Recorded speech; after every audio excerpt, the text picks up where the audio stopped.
College লাইফের শুরুতেই physics chemistry ম্যাথে ফোকাস করতে যেয়ে বায়োলজি সাবজেক্টটা তোমরা কেন যেন পাত্তাই দিতে চাও না। আর যখন তোমরা বায়োলজি পড়া শুরু করো তখন একদিক দিয়ে মুখস্থ করো আর অন্য দিক থেকে ভুলতে শুরু করো। কলেজ লাইফে এভাবে কোনো রকমে পার করে গেলেও যখন একটু মার্কসের জন্য অ্যাডমিশনের চান্স মিস হয়ে যায় তখন তোমরা বুঝতে পারো আসলে বায়োলজিতে A+ মিস করে কত বড় ভুল হয়ে গেছে। আর বায়োলজি নিয়ে তোমরা সবসময় কমপ্লেন করো যে আপু বায়োলজিতে এত ইনফরমেশন, তো বায়োলজির এত ইনফরমেশন কিভাবে স্মার্ট ওয়েতে পড়া যায় সেটাই শেয়ার করব আজকে তোমাদের সাথে। এসএসসিতে তুমি পড়েছো কেবল একটা বই, কিন্তু যখন তুমি এইচএসসিতে উঠছো এরকম মোটা 2টা বই পড়তে হবে, এছাড়া বাকি রাইটারের বইও কিন্তু আছে। এত ইনফরমেশন বোটানি এবং জিওলজি মিলিয়ে কিভাবে তুমি মনে রাখবে স্মার্ট ওয়েতে, সেই মাস্টার প্ল্যানটাই আমরা আজকে শেয়ার করব এই ভিডিওতে। এইচএসসি 28-এর জন্য আমরা যে মাস্টার প্ল্যানটা সাজিয়েছি এখানে থাকছে মাস্টার পিডিএফ, চ্যাপ্টার ওয়াইজ দাগানো বই, এছাড়াও সাইকেল বেসড ড্রয়িং ক্লাস এবং ভার্সন বেসড দাগানো বই। তো এই সব কিছুর ডিটেলস তুমি যদি জানতে চাও তাহলে ভিডিওটা দেখতে হবে শেষ পর্যন্ত। আসসালামু আলাইকুম, আমি সিদরাতুল মুনতাহা ফারুকি প্রাপ্তি, পড়াশোনা করছি ব্র্যাক ইউনিভার্সিটিতে মাইক্রোবায়োলজি নিয়ে এবং এর পাশাপাশি আমি রিসার্চ করছি। তোমাদের সাথে আমি আছি সুমাইয়া আক্তার, পড়াশোনা করছি ঢাকা মেডিকেল কলেজের 5ম বর্ষে, এবং আমাদের সাথে আরো আছেন ডক্টর মেহেদি ভাইয়া এবং ডক্টর প্রীতি আপু, এবং তারা দুজনে কিন্তু পড়াশোনা করেছে সোহরাওয়ার্দী মেডিকেল কলেজ থেকে এবং দুজনেই কিন্তু প্রায় ওভারঅল 10 বছর ধরে বায়োলজি পড়াচ্ছেন। তো দুজনে কিন্তু বায়োলজির বস বলা যেতে পারে। এবার তোমাকে একটু রিয়েলিটি চেক দেই, বায়োলজিতে A+ মিস করলে আসলে কি হবে। তোমাদের সাথে যদি আমার নিজের জার্নিটা একটু শেয়ার করি, আমি এইচএসসি লাইফের শুরু থেকেই ডিটারমাইন্ড ছিলাম যে আমি মেডিকেলেই পড়বো। সো এখন যে আমি ঢাকা মেডিকেলে পড়াশোনা করছি তার পিছনে কিন্তু আমার পুরো এইচএসসি লাইফের জার্নিটা কাজ করেছে। আমি একদম শুরু থেকে বায়োলজি সহ অন্যান্য সব সাবজেক্ট গুছিয়ে নোট করে পড়ার ট্রাই করেছি। এই কারণে আমার কিন্তু অ্যাডমিশনের যে জার্নিটা ওইটা অনেকটুকুই সহজ হয়ে গিয়েছে। কিন্তু অনেকেই থাকে যারা কলেজ লাইফের শুরুতে বায়োলজিকে তেমন পাত্তাই দেয় না, অনেক অবহেলা করে। পরিশেষে দেখা যায় অল্প টাইমের মধ্যে এত ইনফরমেশন গুছিয়ে নেওয়া তাদের জন্য খুব বেশি কঠিন হয়ে যায়। আমি আমার আশেপাশে অনেক ফ্রেন্ডসদেরকে দেখেছি যারা বায়োলজিতে A+ মিস করার কারণে ওভারঅল তাদের GPA 5টাই কমে গিয়েছে। তোমরা কি জানো আমাদের মেডিকেল অ্যাডমিশন টেস্টে যে 200 মার্ক এর পরীক্ষা হয়, এই 200 মার্কের মধ্যে 100 মার্ক কিন্তু আসে তোমার এই GPA 5 থেকে। সো তুমি যদি সামহাও GPA 5টা মিস করে যাও তখন যুদ্ধে নামার আগেই তোমার মার্কসটা কিন্তু কমে যাচ্ছে। সো কি হচ্ছে, তুমি পরীক্ষা দেওয়ার এনাফ কনফিডেন্সটাই পাচ্ছ না, এবং তুমি পরীক্ষা কি দিবা, তুমি তো অলরেডি তোমার সামনের 10 জন থেকে অনেকটুকু পিছিয়ে গেছো। সো এই সব কিছু তুমি যদি তোমার লাইফে না ঘটাতে চাও তাহলে অবশ্যই কলেজ লাইফের একদম শুরু থেকে নোট করে বুঝে বায়োলজি বইয়ের প্রত্যেকটা লাইন সমান গুরুত্ব দিয়ে পড়তে হবে। আর বলা তো যায় না, তাই না, যে তুমি আসলে তোমার এইমিল লাইফটা কি ঠিক করছো। অনেকে তোমরা মনে করো যে আমি তো মেডিকেলে পড়তে চাই না, তাহলে কি আমার বায়োলজি পড়তে হবে না? একদমই কিন্তু এরকম না, কারণ তোমার লাইফের গতিটা কখন কোন দিকে মোড় নিবে তুমি কিন্তু নিজেও জানো না। সো জীবনে আসলে একটু সেফ জোনে যদি থাকতে চাও একদম শুরু থেকে বায়োলজিটা খুব ভালোভাবে গুরুত্ব দিয়ে পড়ো। আমরা যদি এইচএসসি পরীক্ষার রেজাল্টের গ্রাফটা যদি একটু দেখি, দেখো আস্তে আস্তে কিন্তু রেজাল্টের গ্রাফে GPA 5 এর হারটা কিন্তু কমে আসছে, এবং এই কমে আসার পেছনে বায়োলজিও কিন্তু একটা কারণ হতে পারে।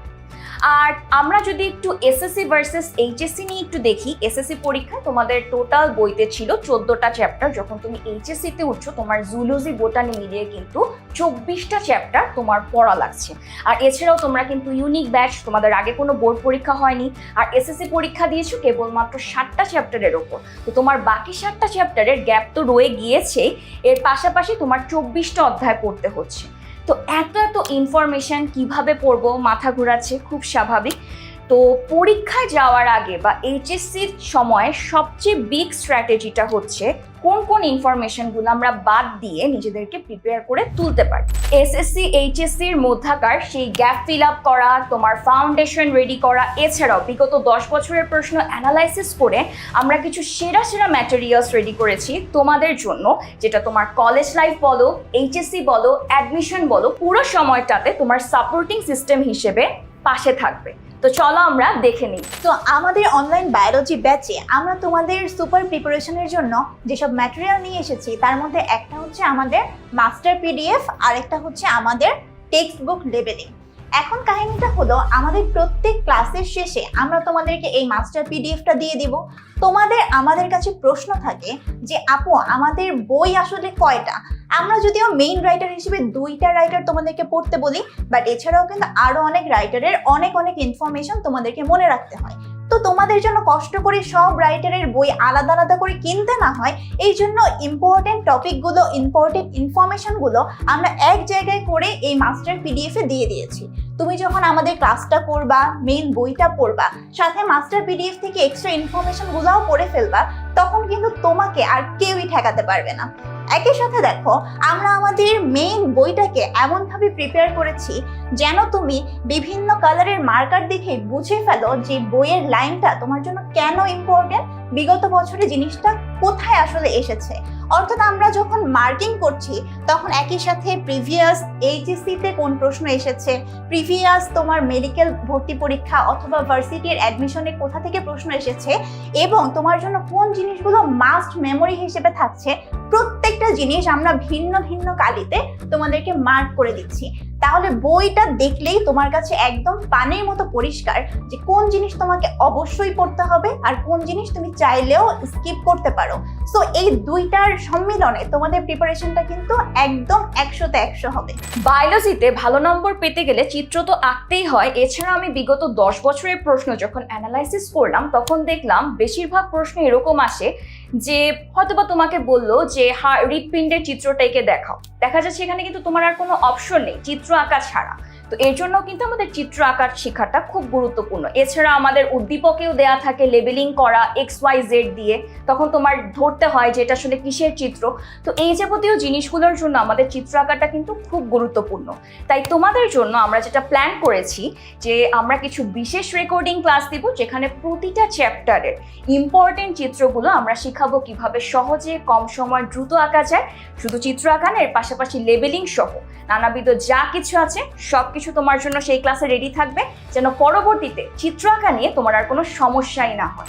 মাস্টার পিডিএফ দাগানো বই ছাড়াও আমাদের এইচএসসি 28 অনলাইন এই ব্যাচটাতে তোমার এসএসসি থেকে এইচএসসিতে যাওয়ার মধ্যাকার যেই গ্যাপটা ছিল এবং তোমার ফার্স্ট ইয়ার সেকেন্ড ইয়ারে তুমি সিটি এক্সাম বলো, ইয়ারলি এক্সাম বলো, প্রতিটার জন্যই কিন্তু আমরা তোমাকে প্রস্তুত করে তুলছি।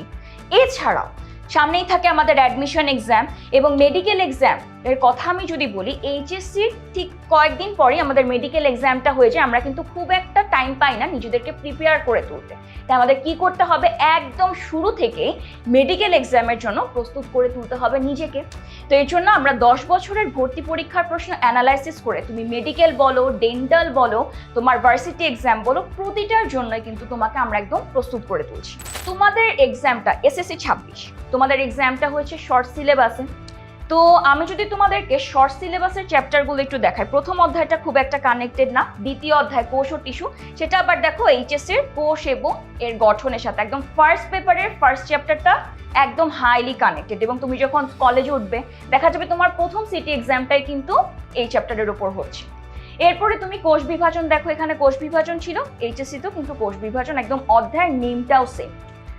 জীবনী শক্তি, সেটা আবার দেখো এখানে উদ্ভিদ শরীরতত্ত্ব। একইভাবে তোমার উদ্ভিদের প্রজনন বলো, বংশগতি ও বিবর্তন, জীবের পরিবেশ, এগুলা এইচএসসির উদ্ভিদের প্রজনন, জিনতত্ত্ব, বিবর্তন, জীবের পরিবেশ। মানে বলা যেতে পারে তোমার এসএসসিটাই আসলে ছিল তোমার এই এইচএসসির টপিকগুলার বেসিক। এছাড়াও তোমার শর্ট সিলেবাসে যে চ্যাপ্টারগুলো ছিল এগুলা ছাড়াও দেখো তুমি এই খাদ্য, পুষ্টি ও পরিপাক, পঞ্চম চ্যাপ্টারটা যেমন ছিল না, একইভাবে ষষ্ঠ চ্যাপ্টার ছিল না, সপ্তম, দশম, তারপরে হচ্ছে তোমার রেচন প্রক্রিয়া, দৃঢ়তা প্রদান, এই চ্যাপ্টারগুলা কিন্তু তোমার সিলেবাসে ছিল না। কিন্তু তুমি দেখো এইচএসসিতে যদি একটু লক্ষ্য করো, এগুলা কিন্তু হাইলি কানেক্টেড। যেমন পরিপাক ও শোষণ সেকেন্ড পেপারের, রক্ত সংবহন, শ্বসন ও শ্বাসক্রিয়া বলো, দৃঢ়তা বলো, চ্যাপ্টারের অনেকগুলার দেখা গিয়েছে নামও এক। এখন আমিও যে ভাবছি, তোমরাও কি তা ভাবছো যে এই গ্যাপটা আমি কিভাবে ফিল আপ করবো? আর দেখো, চিন্তা করো, যদি একটা বিল্ডিং যখন তৈরি হচ্ছে সেটার ফাউন্ডেশন যদি দুর্বল থাকে, এরপর তুমি যত তলায় উঠো না কেন সেটা কিন্তু আস্তে করে ভেঙে পড়বে। তাই বেসিকের গ্যাপটা ফিল আপ করা কিন্তু খুব গুরুত্বপূর্ণ। আর তোমাদের এইচএসসি 28 ক্লাস শুরু হচ্ছে বেসিক বিল্ডিং ক্লাসের মাধ্যমে, যেটা শুরু হচ্ছে 1 জুলাই থেকে। আচ্ছা, এরপর তোমাদের থেকে পাওয়া খুব কমন একটা প্রশ্ন, বিশেষ করে এই কলেজ শুরুর আগ দিয়ে, যে আপু বায়োলজির জন্য কোন কোন বই পড়বো, ফার্স্ট পেপারের জন্য কোন বই কিনবো, সেকেন্ড পেপারের জন্য কোন বই কিনবো। দেখো, ফার্স্ট পেপারের জন্য সবচেয়ে বেস্ট যে বই, বা যেটা সবচেয়ে বলতে পারি আমি 5 স্টার বুক, সেটা হচ্ছে আবুল হাসান স্যারের বইটা। এর পাশাপাশি আব্দুল আলিম স্যারের বই, আজিজুর রহমান স্যারের বইও কিন্তু পড়তে পারি আমরা। সেকেন্ড পেপারে যদি বলি, সেকেন্ড পেপারে বেশিরভাগ সময় ফলো করা হয় গাজী আজমল স্যারের এই বইটা। এর পাশাপাশি আমরা আব্দুল আলিম স্যার এবং মাজেদা ম্যামের বইটাও অনেক জায়গায় প্রেফার করে। এখন দেখো, তুমি তো 2টা বই কিনতেছো, যেমন আবুল হাসান স্যার, গাজী আজমল স্যারের বই। এখন বাকি বইগুলো তুমি কিভাবে পড়বে বা সেগুলো কিভাবে কালেক্ট করবে, একটা টেনশন চলে আসে।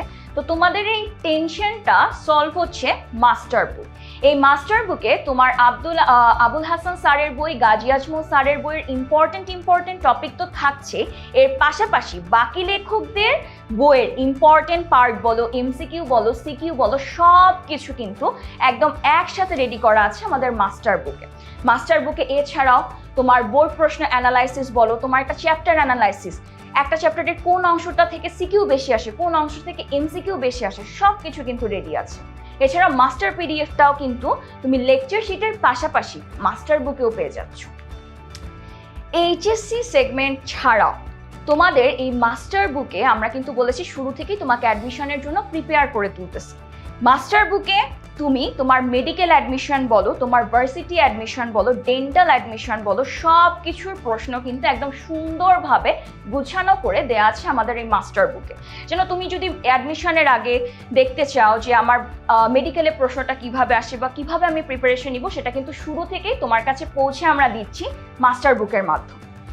মাস্টার বুককে আমরা বলতে পারি অল ইন ওয়ান। তুমি এইচএসসি বলো, অ্যাডমিশন বলো, সব কিছু একসাথে একদম রেডি করা আছে।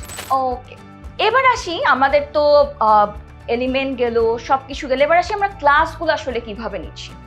তোমার প্রতিটা চ্যাপ্টার আমরা একদিনে একটা ক্লাসে শেষ না করে সেই চ্যাপ্টারটার প্রত্যেকটা টপিক যেন তোমার ক্লিয়ার থাকে, তাই প্রতিটা টপিকের ওপর তুমি কিন্তু পাচ্ছ লাইভ ক্লাস।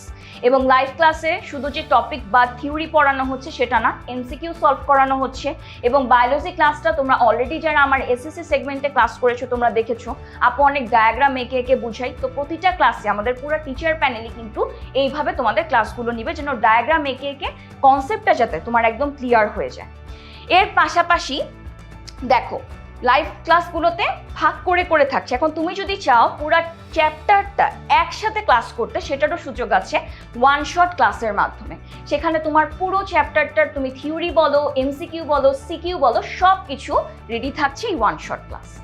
এছাড়াও মাঝে মাঝে দেখা যায় ক্লাস মিস হয়ে যায়, তখন আপু কি করব, তার জন্য থাকছে রেকর্ডেড ক্লাস, যেখানে তোমার কোনো একটা ক্লাস মিস হয়ে গেলে সেটা তুমি ইজিলি দেখে ফেলতে পারছো। এছাড়াও মনে করো অনেক সময় দেখা যায় না যে আমি হয়তো বা এখন তোমাদেরকে ফার্স্ট পেপারের 3য় চ্যাপ্টার পড়াচ্ছি, কিন্তু তোমার সিটি এক্সামে দেখা যাচ্ছে যে 4th চ্যাপ্টারটা আছে, তখন তুমি কি করবে?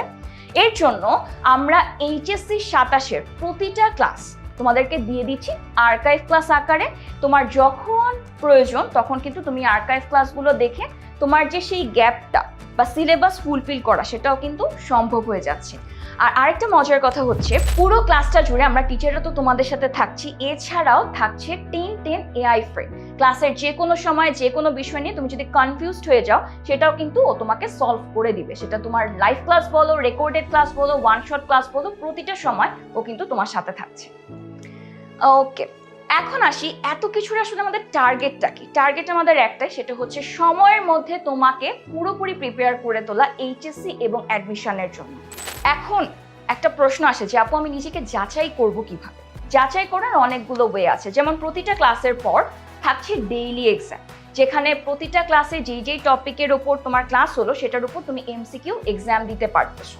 এছাড়াও মান্থ শেষে থাকতেছে মান্থলি এক্সাম, যেখানে তোমার পুরো মাস জুড়ে যতগুলো ক্লাস যতগুলো টপিকের ওপর হয়েছে সেটাও কিন্তু তুমি যাচাই করতে পারতেছো যে প্রত্যেকটা টপিক তুমি বুঝতে পেরেছো কিনা। এছাড়াও থাকছে মডেল টেস্ট, সিকিউ, এমসিকিউ, সব কিছু ওখানে তুমি সর্ট করতে পারছো। আরেকটা এক্সাম আছে, সেটা হচ্ছে রিটেন এক্সাম, এমসিকিউ সিকিউ দুটার উপরই। সেখানে তুমি সিকিউ প্রশ্নটা লিখে ছবি তুলে আমাদেরকে পাঠালে আমরা টিচাররা গ্যারান্টি দিচ্ছি তোমার সেই প্রশ্নগুলো আমরা চেক করে দিব, যেন সৃজনশীল প্রশ্ন লেখা নিয়ে তুমি কোথাও কোনো কনফিউজ না থাকো। এরপর একটা খুব কমন প্রশ্ন যে আপু সবকিছু কেন বাংলা ভার্সনের জন্য, আমাদের ইংলিশ ভার্সনের জন্য আসলে কি কোনো কিছুই নেই? শোনো, তোমাদের তো ক্লাসগুলো তো তোমরা নর্মালি করতে পারতেছো, বায়োলজিতে টার্মিনোলজি বলো আর বাকি যে ইনফরমেশন সেগুলো অনেকটাই সেম, বুঝাটা হচ্ছে মেন। এছাড়াও ইংলিশ ভার্সনের বইটাও কিন্তু আমরা তোমাকে দিয়ে দিচ্ছি, যেখানে আমরা এইচএসসি অ্যাডমিশন সব কিছু তোমাকে দাগিয়ে দিব, যেন তোমার প্রিপারেশন নিতে কোথাও কোনো প্রকার সমস্যাই না হয়, তোমার প্রিপারেশনটাও যাতে একদম 100তে 100 হয়ে যায়। দেখো এখন আমি বলি আমার পার্সোনাল এক্সপিরিয়েন্স থেকে একদম বলি, অনেকেই আমাকে বলছে যে এইচএসসি অনেক ডিফিকাল্ট, অনেক টাফ, এগুলার পড়া এত মাথায় ঢুকে না, এত কনসেপ্ট। কিন্তু আমি তোমাকে বলি এইচএসসির মূল খেলাটা হচ্ছে সময়। এইচএসসির এই মিশনে তারাই জয়ী হয় যারা এই সময়ের মধ্যে ফুল সিলেবাসটা শেষ করবে। কারণ আমি এসএসসিতে কিন্তু তোমরা একটা বই 2 বছর পড়েছো, আর এইচএসসিতে কি তুমি দুইটা বই পড়ছো, তোমার 1.5 বছরের মতো তুমি সময় পাচ্ছ। সময়টা কিন্তু অনেকটা কম এসএসসির তুলনায় এইচএসসিতে। তো তোমার মূল গেমটা হবে যখন তুমি সময়টাকে ক্যাচ করতে পারবে, আর এর জন্য কিন্তু একদম প্রথম দিন থেকে পড়া শুরু করতে হবে, কোনো ক্লাস মিস দিও না। ক্লাসের পর চেষ্টা করবে টপিকটা সেই দিনই পড়ে ফেলা। আর তোমাদের ক্লাস বলো, তোমাদের বেসিক ক্লিয়ার বলো, প্রত্যেকটা চ্যাপ্টারের প্রত্যেকটা টপিক ক্লিয়ার করার জন্য কিন্তু আমরা পুরো টিচার প্যানেল রেডি। এখন তোমার ডিসিশন যে তুমি কবে থেকে এইচএসসির পড়া শুরু করবে। আর ইনশাল্লাহ এইচএসসি 28 খুব শীঘ্রই দেখা হচ্ছে তোমাদের সাথে ক্লাসে।